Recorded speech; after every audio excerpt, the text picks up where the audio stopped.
धूल बाबा चंदन गुलाल बने, जिसने भी लगाई मस्तक उसकी तकदीर बने। तेरे चरणों की धूल बाबा चंदन गुलाल बने। और आइए पुनः आमंत्रित करेंगे राकेश जी, रजनी जी, गोधा परिवार वे आए परम पूज्य मुनिवर के कर कमलों में शास्त्र भेंट करने का कार्यक्रम संपन्न करें। समोषण मंदिर कमेटी के पदाधिकारी, महिला मंडल की पदाधिकारी वे भी आएंगे परम पूज्य मुनिवर के कर कमलों में शास्त्र भेंट करने का कार्यक्रम संपन्न करेंगे। ज़्यादा भीड़ नहीं लगाना, व्यवस्थित आते जाएंगे। मैं नाम किसी का नहीं लूँगा, आते जाएँ। और सभी बहनों को आमंत्रित करूँगा वे भी आए परम पूज्य मुनिवर के कर कमलों शास्त्र भेंट करने का कार्यक्रम संपन्न करेंगे। शीघ्र जावे। और आइए परम पूज्य मुनि श्री निर्वेक सागर जी महाराज और मुनिवर श्री संदान सागर जी महाराज के पाद पे चैनल के लिए मैं हमारे मंदिर कमेटी ट्रस्ट कमेटी के पदाधिकारियों को आमंत्रित करूंगा।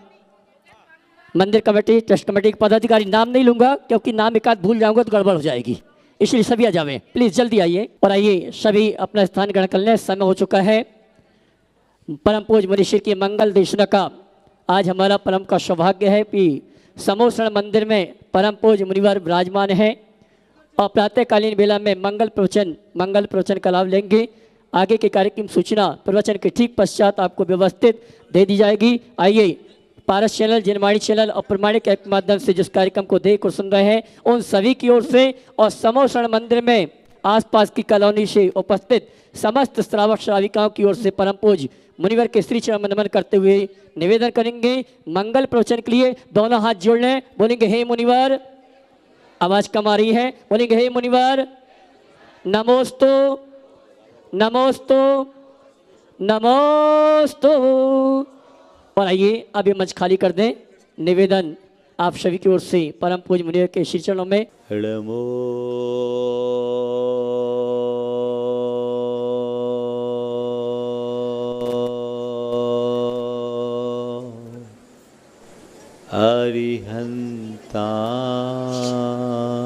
अरिहंताणं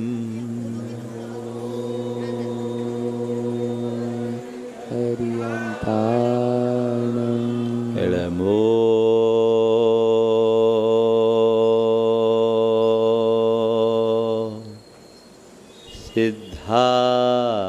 सिद्धाणं नमो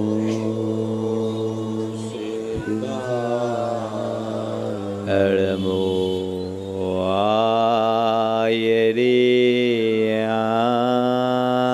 आयर्याणं नमो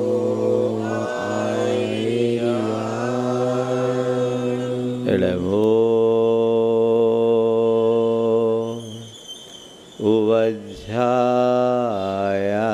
उवज्झायानं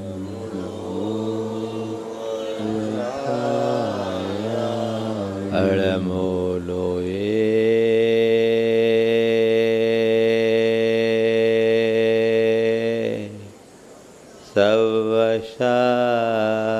सवशाहुनं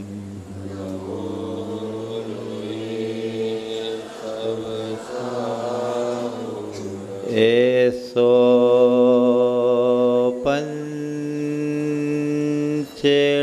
पंचेणमोयारो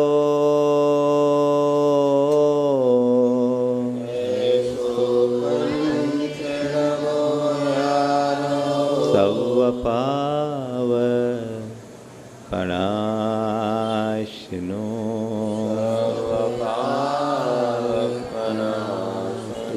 मंगलालं च सवेसिं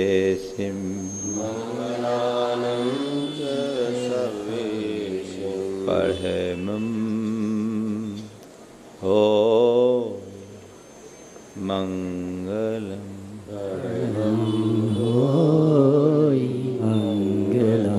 जय बोलो देवादिदेव 1008 श्री भगवान महावीर स्वामी जय जय जय। अहिंसा परमो धर्म की जय जय जय। परम पूज्य आचार्य गुरुवर श्री विद्यासागर जी महाराज की जय जय जय। गुणैतन प्रणीत गुरु से पूछा, गुरुदेव धर्म की शुरुआत कहाँ से होती है?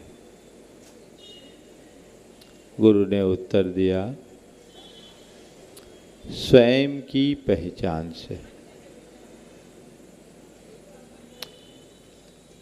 शिष्य ने पूछा, धर्म की शुरुआत कहाँ से होती है? गुरु ने उत्तर दिया, स्वयं की पहचान से। शिष्य ने पुनः पूछा, उसकी पूर्णता कब होती है? तो गुरु ने उत्तर दिया, स्वयं की उपलब्धि में। सच्चे अर्थों में देखा जाए तो मोक्ष मार्ग इसी का नाम है, जिसकी शुरुआत स्व के पहचान से होती है और पूर्णता स्व की उपलब्धि। परिचय से प्राप्ति तक का मार्ग ही मोक्ष मार्ग है। हमारी सबसे पहली प्राथमिकता अपने आप को पहचानने की होनी चाहिए। ये बात और है कि हम सभी ने अपनी कोई न कोई पहचान बना रखी है, लेकिन असलियत ये है कि हम सब अपने वास्तविक स्वरूप से अनभिज्ञ हैं। ऐसा केवल इसलिए कि हम अपने काल्पनिक छवि को ही अपना असली रूप मानने का भ्रम पाले हुए, और जब तक ये भ्रम बना रहता है हम अपने आप को पहचानने में समर्थ नहीं होते। संत कहते हैं, अपने आप को जानो, अपने आप को पहचानो।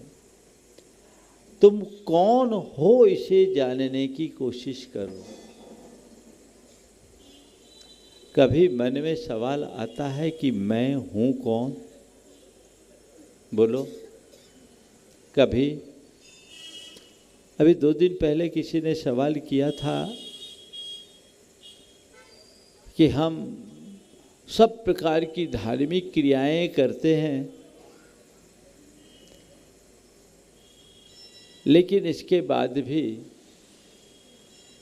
हमारे अंदर गुस्सा, क्षोभ जैसे विकार बने रहते हैं। इतना सब कुछ करने के बाद भी हमें जो हासिल होना चाहिए वो क्यों नहीं हो पाता? मैंने जवाब दिया कि धार्मिक क्रियाओं को करने से केवल पुण्य की प्राप्ति होगी और आध्यात्मिक चेतना के जागरण से जीवन का रूपांतरण होगा। पुण्य की प्राप्ति क्रियाओं में हो जाती है, पर रूपांतरण एक ट्रांसफॉर्मेशन है जो चेतना के जगे बिना नहीं होता, और उसके लिए सबसे पहली आवश्यकता है दृष्टि का परिवर्तन। शास्त्रीय भाषा में यदि हम कहें तो हमारे धर्म की शुरुआत सम्यक दर्शन की उपलब्धि से होती। सम्यक दर्शन की उपलब्धि का मतलब कुल इतना ही है, दृष्टि में परिवर्तन, सही दृष्टि की उपलब्धि। सही दृष्टि का मतलब क्या है?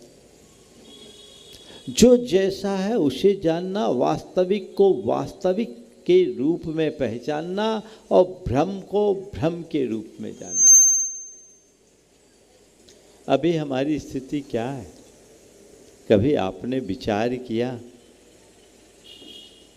देह जगत से ऊपर हम कभी कुछ सोच ही नहीं पाते।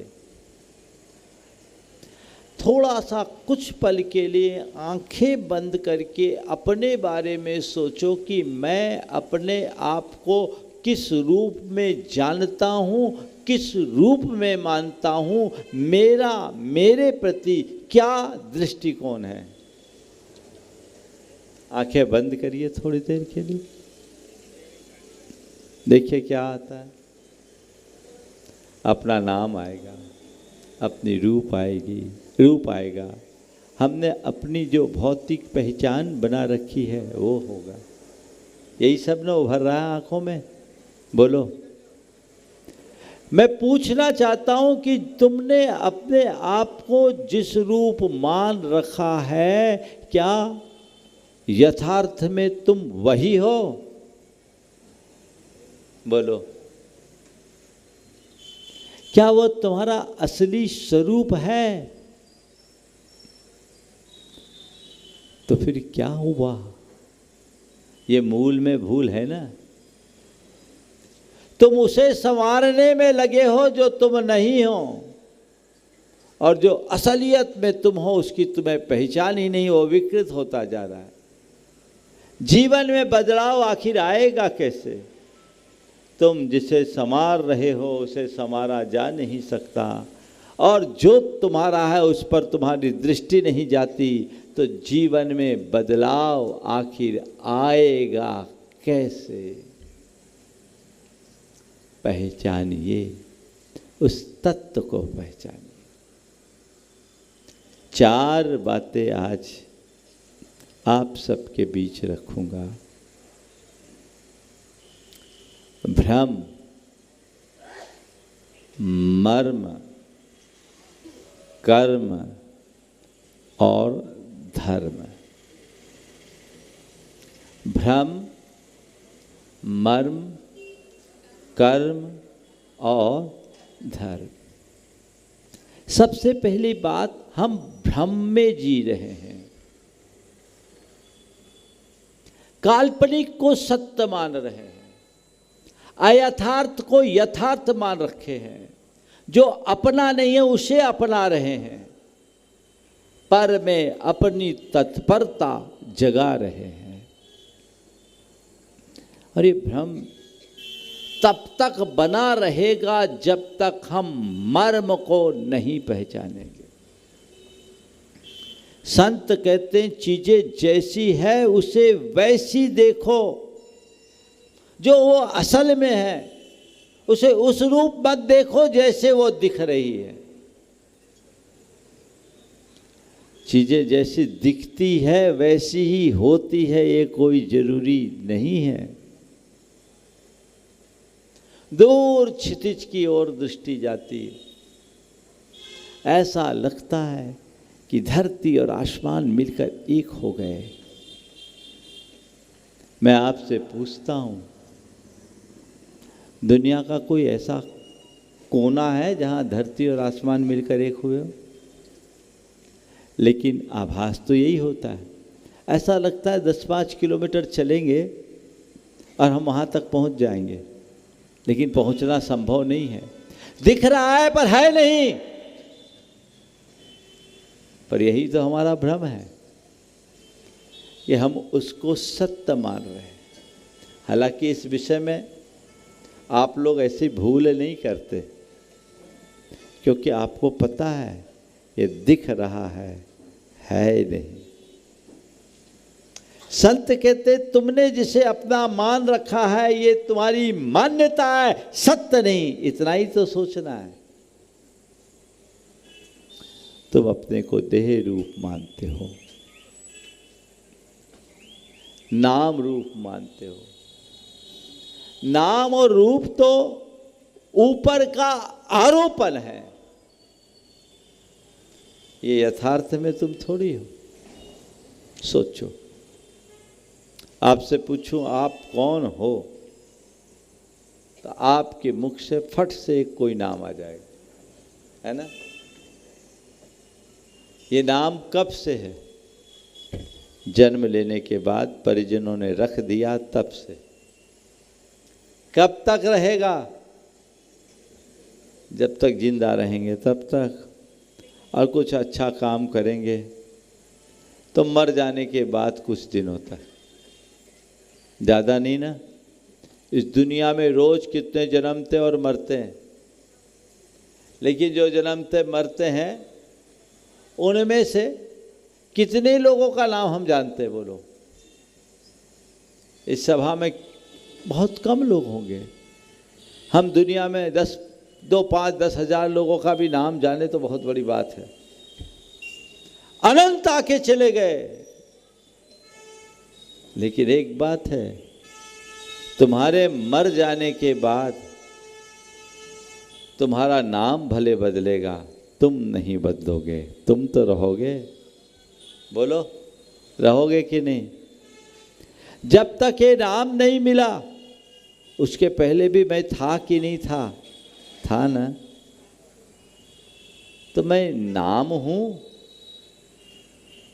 या अनाम, मुझे ये समझना है। जब इस रूप की बात करते हैं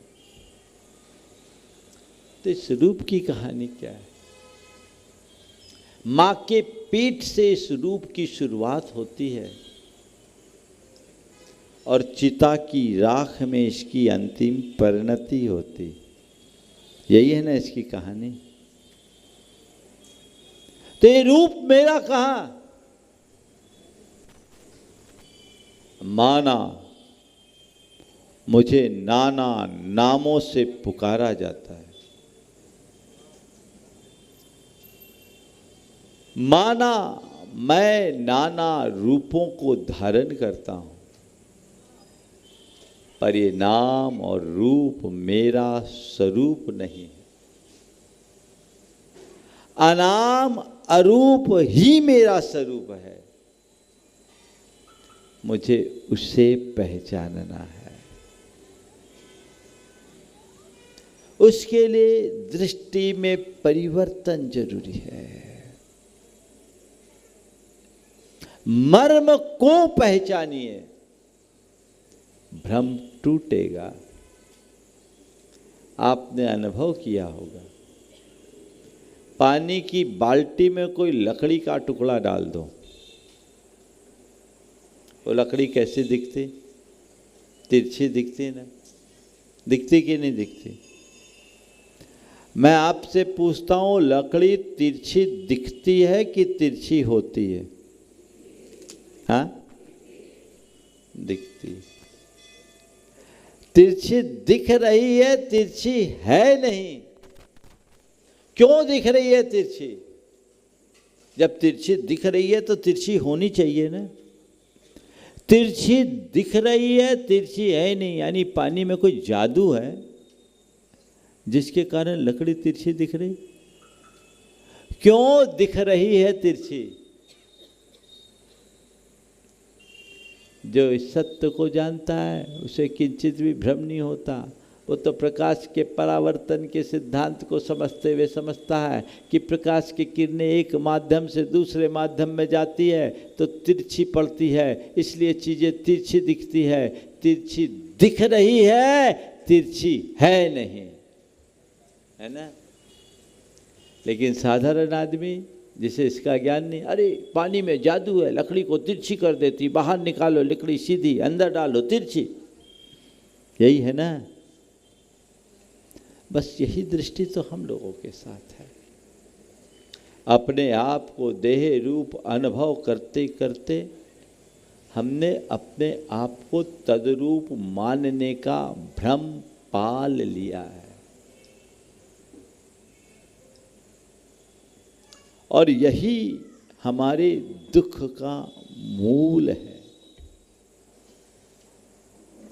आप लोग रोज भगवान के स्तवन में एक विनती पढ़ते वक्त बोलते हैं, आपन पौ भूल आप दुख पायो, सुगना नब चाल विसर नननी लटकायो। बोलते हैं, ये भजन है। मैं भ्रम्यो अपन पौ विसर आप, अपनायो विधि फल पुण्य पाप, निज को पर का करता पिछान, पर में अनिष्टता इष्ट मान, आकुलित भयो अज्ञान धार, ज्यों मृग मृग तृष्णा जानिवार। कितना यथार्थ प्रकट किया है। हे भगवान, आज आपके चरण में आने के बाद, आज आपकी शरण में आने के उपरांत मेरा सारा भ्रम टूट गया है। मुझे जीवन के मर्म का बोध होने लगा है। मुझे अपनी भूल का अच्छे से एहसास होने लगा है। अभी तक मैं इस संसार में भटका हूं। मेरे भटकन की मूल वजह अब मेरे आंखों में झूलने लगी है। मेरे भटकन का कारण कोई और नहीं था, मेरे दुखों का मूल कोई और नहीं था, वह था मेरे मन का भ्रम, जिसके कारण मैंने काल्पनिक को सत्य मान लिया था, असत्य को सत्य मानने का भ्रम पा लिया था, झूठ को भी सच मान लिया था। ये मेरी चूक थी। आज वह सब भूल समाप्त हो गई। मैं भ्रमो अपन पौ विसर, आप अपनायो विधि फल पुण्य पाप।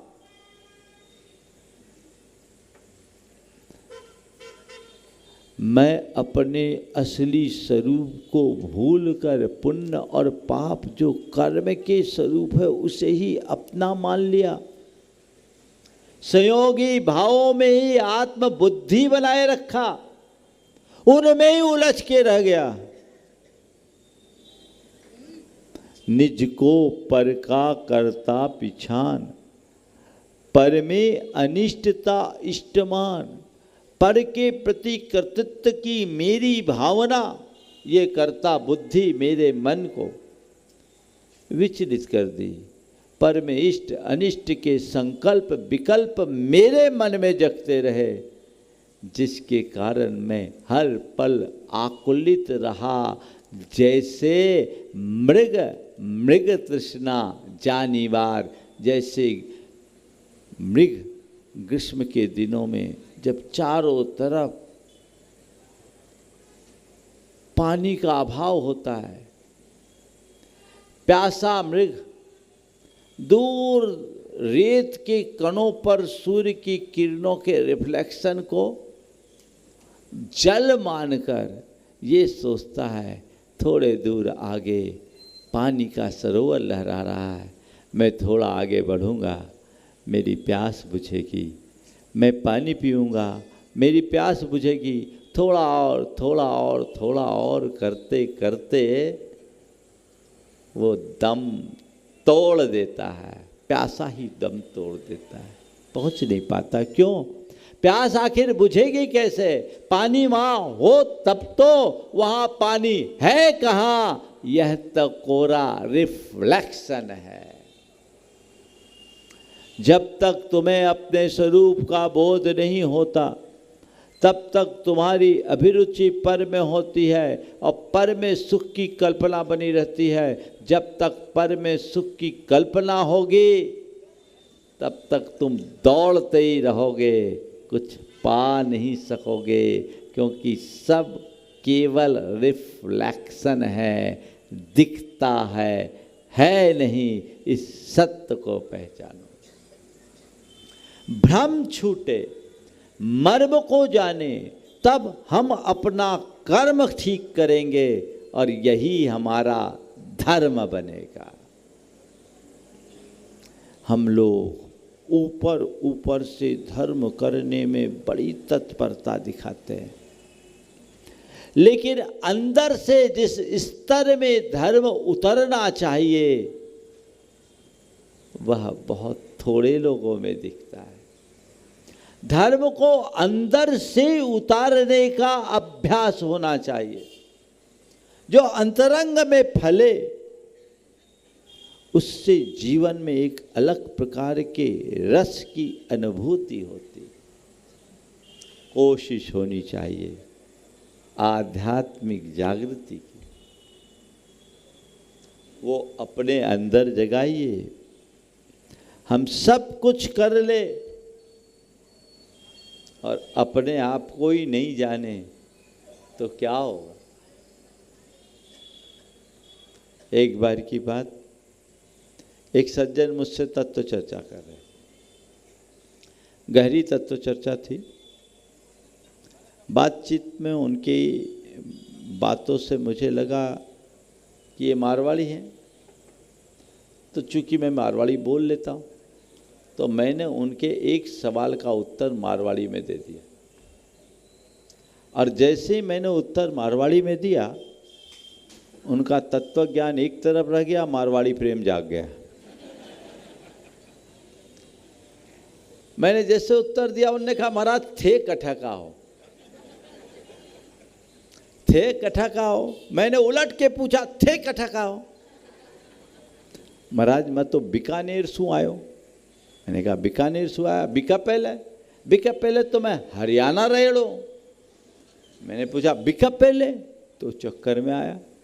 बीका पहले तो मैं हरियाणा रहेड़ो। मैंने पूछा बीका पहले, उसके पहले, बीका पहले। महाराज बीका पहले को तो माना पतो कोनी, बीका पहले को तो माना पतो कोनी। तो मैंने कहा भाया जब थाना थारो ही पतो कोनी तो मारो पतो जानर काई करशो। क्या है पता। कबीर दास का एक बड़ा प्रिय भजन है, अपन पो आप हो विसरो, अपन पो आप हो विसरो, जैसे स्वान कांच मंदिर में प्रतिमा जान परो, जैसे स्वान कांच मंदिर में है प्रतिमा जाने परो, वैसे ही गज फटिक सिलामणि दसननियानि अरो, अपन पो आप हो विसरो, अपन पो आप हो विसरो, जो केहरी बपू निरखे कूप जल, जो केहरी बपू निरखे कूप जल, प्रतिमा जान परो, कहत कबीर ललनी के सुगना, तो है कौन पकड़ो, अपन पो आप हो विसरो। स्वरूप बोध से शून्य होने के कारण हमारी दशा क्या होती है। बड़ा सुंदर चित्रण किया है। जैसे स्वान कांच मंदिर में भरमते भूख मरो। एक कांच का महल था, उसकी दीवारें, छतें, आंगन सब कांच के।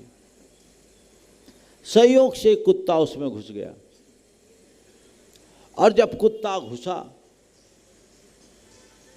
इधर उधर देखा, चारों तरफ उसे केवल कुत्ते और कुत्ते दिखाई पड़े।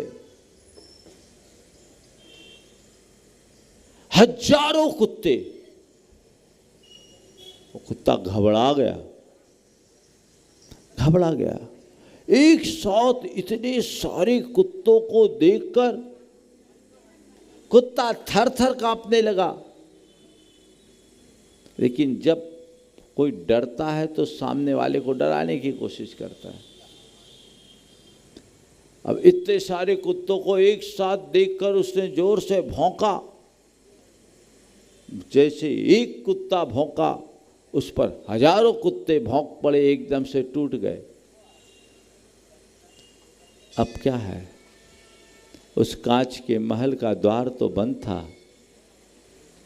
कुत्ता भौंका और भौंक भौंक कर वहीं मर गया। सवेरे द्वार खुला तो सबसे आश्चर्य की बात ये थी कि कुत्ता का शरीर हजारों जगह से क्षत विक्षत पाया गया। सवाल है, कुत्ते को किसने मारा? किसने मारा? काश उस कुत्ते को पता होता कि ये सब मेरे ही प्रतिबिंब है, यहां और कोई दूसरा नहीं है, तो क्या कुत्ते की ये दशा होती?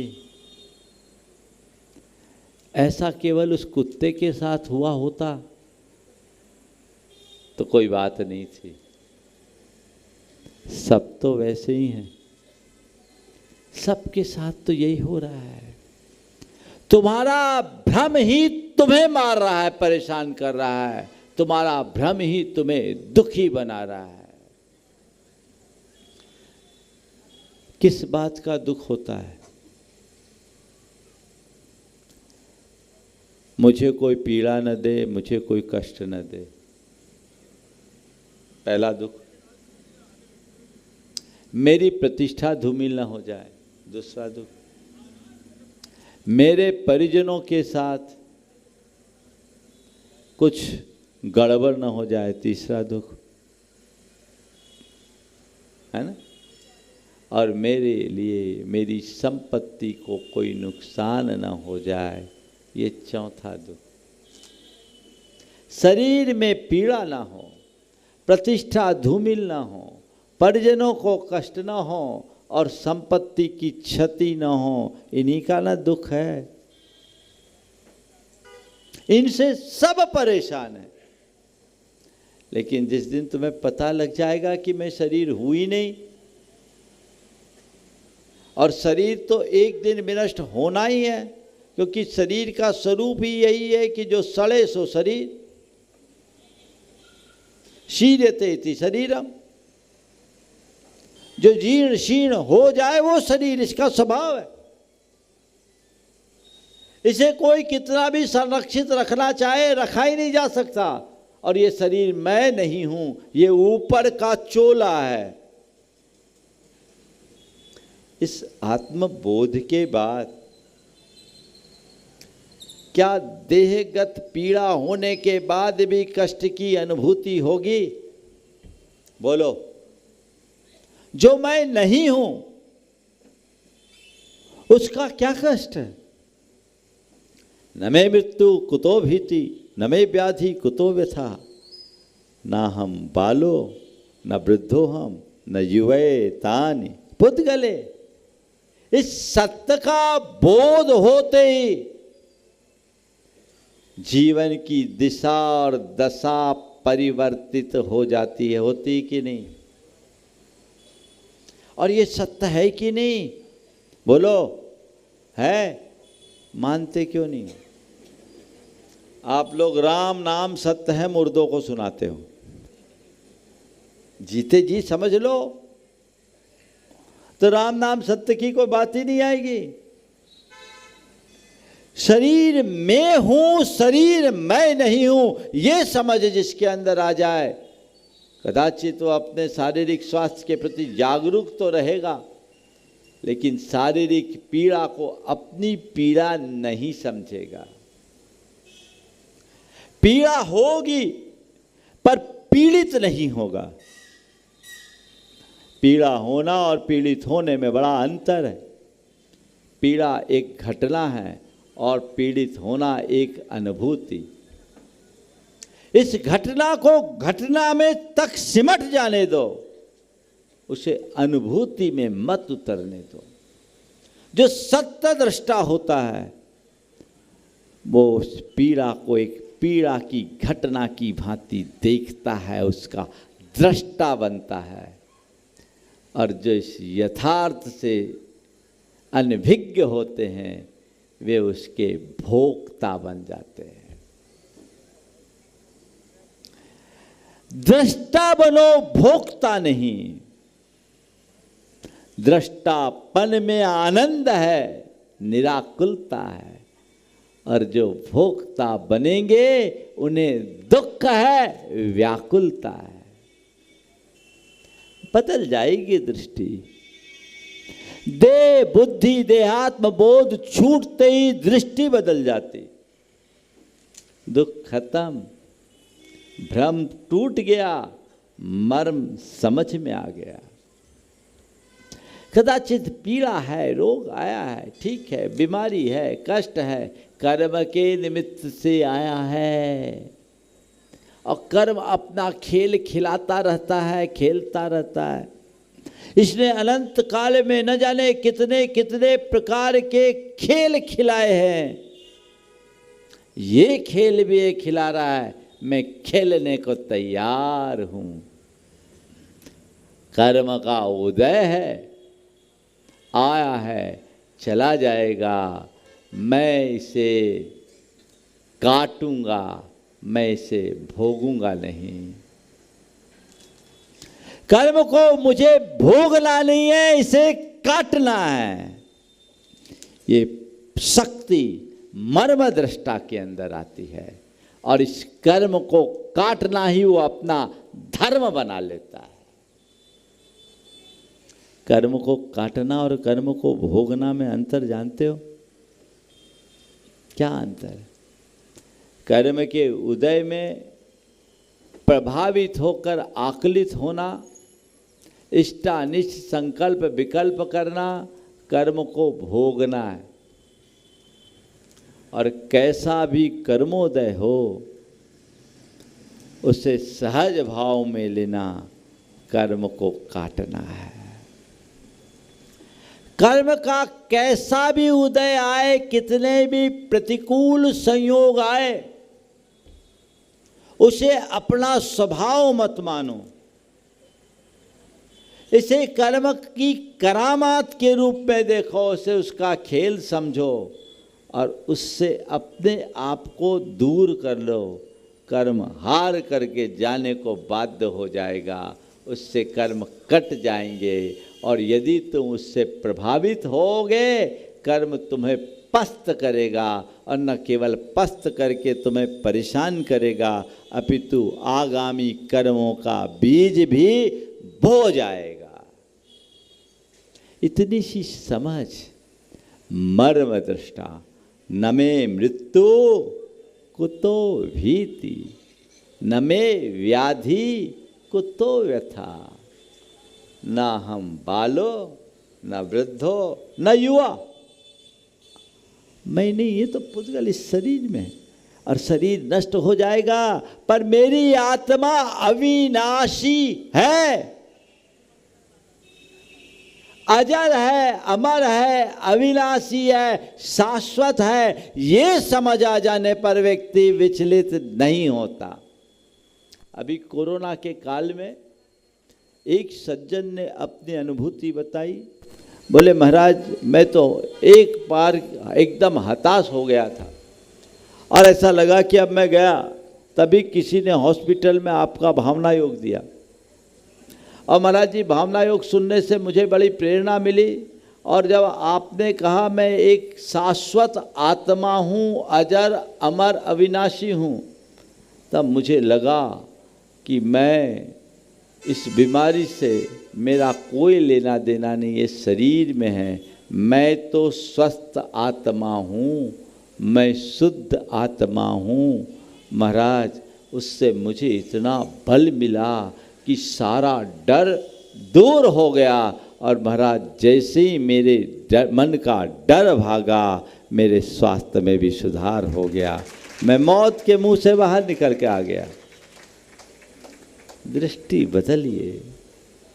मर्म को सामने रखना और कर्म की जड़ उखाड़ने की कला विकसित करना, यही मेरा धर्म है। ये अंतरंग में स्थापित कीजिए। भ्रम तोड़िए, छोड़िए। ये ऊपर की चीजें हैं, अंदर की नहीं। ये पर्याय दृष्टि है, तत्व दृष्टि नहीं। आत्मोन्मुखी बनने का अभ्यास और प्रयास होना चाहिए।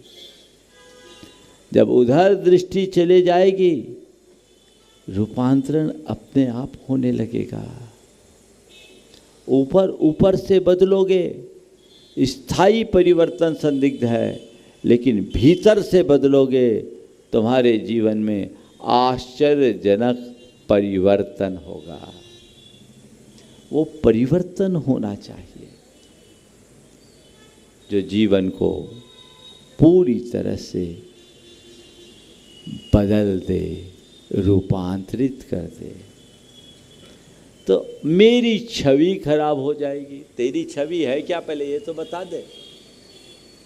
मैं अमुक हूँ, इंदौर शहर का रहवासी हूँ, पलासिया में रहता हूँ, कंचन बाग में रहता हूँ, मेरी ऐसी प्रतिष्ठा है, मेरी ये पहचान है, लोग मुझे इस नाम से जानते हैं, मैं इतनी सारी संस्थाओं का प्रमुख हूँ। हाँ भैया, इसको तूने अपनी छवि मान रखी है। कब तक रहेगी ये छवि? दुनिया के ऐसे बहुत सारे छविवान लोग रहे जो जीते जी जिनकी छवि धूमिल हो गई। और कदाचित तुम रहोगे भी तो तुम छवि की बात करते हो, तुम ही नहीं रहोगे तो छवि किसकी रहेगी? ये क्या है छवि? ये तुम कहाँ? ये तो तुम्हारे मन की कल्पना है। इस कल्पना से बाहर निकलो। ये तुम नहीं हो। तुम्हारे साथ चीजें जुड़ गई, तुमने अपने आप को तद्रूप मान लिया। ये तुम्हारा भ्रम है कि मैं ये हूं, मैं वो हूं। तुम क्या हो इसे पहचानो। अहमिको खलु शुद्धो दंसन नान मय्यो सदा रूबी नवियाति मज्ज किंचिवी अन्नम परमाणु मित्तम्पि। मैं क्या हूं? मैं एक शुद्ध आत्मा हूं, दर्शन ज्ञान मैं हूं, अरूपी हूं। मुझसे भिन्न एक परमाणु भी मेरा नहीं है। ये सत्य है कि नहीं? बोलो। हाँ, तो फिर इस सत्य पर भरोसा क्यों नहीं? तुम्हारी छवि शाश्वत है, उसका कभी बिगाड़ नहीं हो सकता। तो फिर छवि की चिंता क्यों? अपनी शाश्वत छवि को पहचानो, असली छवि को पहचानो। ये नकली में क्यों उलझे हो? बोलो। अब जो नकली कोई असली मानने का भ्रम पाल ले, उसको क्या होगा? मैं कहता हूं यही भ्रम टूटना चाहिए। नकली और असली का भेद समझो, ये भ्रम टूटे। ये मेरी छवि नहीं, मेरी छवि तो शाश्वत छवि है। उसमें ना कोई बिगाड़ हो सकता, ना सुधार हो सकता। मेरे आत्मा का एक प्रदेश भी इधर से उधर नहीं हो सकता। धरती पलट जाए पर मेरा एक प्रदेश भी इधर से उधर नहीं हो सकता, क्योंकि मैं शाश्वत आत्मा हूं। ईश्वर श्रद्धान जम जाएगा तो तुम्हारे मन में छवि संबंधी कोई विकल्प ही नहीं बचेगा। छवि को पहचानो, असली छवि को पहचानो। खत्म। प्रतिष्ठा का कोई भ्रम नहीं। मेरे परिजनों को कुछ ना हो जाए। तेरे परिजन है कौन? ये मेरे परिजन है। कब से और कब तक रहेंगे? एक दिन मर जाओगे, सब भूल जाएंगे। तुम्हें कोई याद भी नहीं करेगा। याद करेगा तो तुम्हारी संपत्ति के नाम पर भले कर ले, बाकी कोई नहीं। और तुम भी भूल जाओगे। कभी कल्पना करो, हम यहाँ जन्म लिए, कुछ को विलकता छोड़ के आए होंगे ना। कभी याद आता है कि हम किसी को विलकता छोड़कर यहाँ आए? भूल गए। तो जैसे हम उनको भूल गए, कल तुम्हारे पीछे वाले भी तुम्हें भूल जाएंगे। ये तो एक संयोग है। उस संयोगवश हमारे साथ हैं, मेरे नहीं है। मेरे साथ होना और मेरे होना में बड़ा अंतर है। इसलिए लोगों के साथ जियो और ये मान के जियो मेरा केवल मैं हूं, मेरे अलावा मेरा कोई भी नहीं है। एक संयोग था, साथ था, जितने दिन का होना है चले गए। ये तो जीवन का क्रम है, मुझे इससे प्रभावित नहीं होना। दुख होगा क्या? मेरी संपत्ति न खो जाए। अरे तेरी संपत्ति क्या, असली संपत्ति को पहचानो। जिस संपत्ति को खोने की बात करे, संपत्ति न खो जाए इसकी चिंता, संपत्तिवान खो जाएगा तो क्या करोगे? चक्रवर्तियों की संपदा भी उसके साथ नहीं गई। संत कहते हैं धन वैभव नश्वर है, गुण वैभव शाश्वत है। धन वैभव नश्वर है, गुण वैभव शाश्वत है। इसलिए धन वैभव का मोह छोड़कर गुण वैभव पर दृष्टि रखो। तुम्हारा वह गुण वैभव कभी भी नष्ट नहीं हो सकता। इस सत्य के श्रद्धानी बनो। फिर मेरी संपत्ति कहाँ जाएगी? असली संपत्ति का तो पता हो। जैसे आत्म वैभव का भान नहीं होता, वह जड़ वैभव के व्यामोह में उलझा रहता है। लेकिन जो आत्म वैभव से परिचित हो जाता है, वो जड़ वैभव का उपयोग करता, उपभोग करता है, उनमें मुग्ध नहीं होता। तो ये भ्रम टूटे, मर्म को जाने और कर्म को काटने का अपना धर्म समझे। हमारे जीवन का उसी में काया पलट होगा। समय आप सबका हो गया। आज समोसरन के जिनालय का हमने पूर्ण दर्शन किया, मन में बड़ा आनंद आया। इंदौर के बारे में जब भी जिक्र आता, समोसरन मंदिर की चर्चा जरूर आती। आज यहाँ आकर के बहुत अच्छा लगा। आप लोग अपने उत्साह को बनाए रखिए और एक ही भाव जगाइए कि हृदय में एक ऐसी आध्यात्मिक जागरूकता आए जो हमें जीवन का मर्म बोध कराकर जीवन को के रूपांतरण का आधार बने। इस भाव के साथ मैं अभी यहीं पर विराम दूंगा।